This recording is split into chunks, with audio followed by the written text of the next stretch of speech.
Mukhang masyado nang gumagabi at wala pa rin yung nag-deliver ng mga mais. Siguro ipagpapabukas ko na lang siguro ang pag-aantay. Halika na bagwis at tayo'y matutulog na sa kwarto. Maaga pa tayong gigising bukas. Tay, pupunta po ba kayo ngayon sa taniman ng mais? Sasama po ako. Oo anak, maya-maya pagkatapos natin kumain, puntahan na natin yung taniman. Anak, yung mga nag-deliver ng mais, nagpunta ba dito kagabi? Hindi po, tay. Matagal nga akong nag-antay kagabi. Baka dadating po ngayon, tay. Bakit kaya natagalan yung mga yun bumalik dito? Baka nasiraan lang po yun ang sasakyan, kaya hindi pa nakabalik agad dito, tay. Anong nangyari dito sa taniman ng mais? Ba't nasunog lahat ba? Grabe naman yung nangyari dito. Aksidente lang kaya ang pagkasunog o sinadya ito? Anak, sino naman kayang tao ang walang awang gumawa nito? Sinunog talaga lahat ng pananim na mais at wala talagang itinira, tay. Anong nangyari dito sa taniman ng mais mo, Nestor?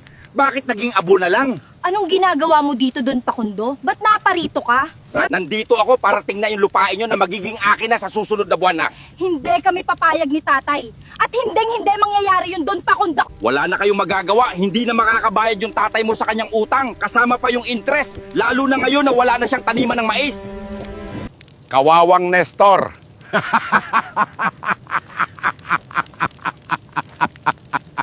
Magaling yung ginawa mong pagsunog sa mga pananim na mais ni Nestor. Pag uwi natin sa bahay, bibigyan kita ng bunos.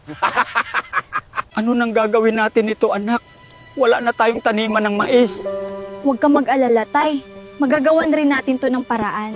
Ano po? Ba't po sila nahuli? At sang presento po sila ikinulong? Sino yung tumatawag sa'yo, anak? Yung nag-deliver po ng mais natin kahapon, nahuli daw po sa checkpoint, tay. Kaya pala hanggang ngayon hindi pa sila nakakabalik. Pupuntahan ko muna sila, anak, sa police station. Baka may magawa ako para makalabas sila. Sige, tay. Maewan na lang po ako dito. Kaibigan kong bagwis, maaari mo ba akong tulungan maibalik yung pananim namin na mais? Please, kaibigan kong bagwi.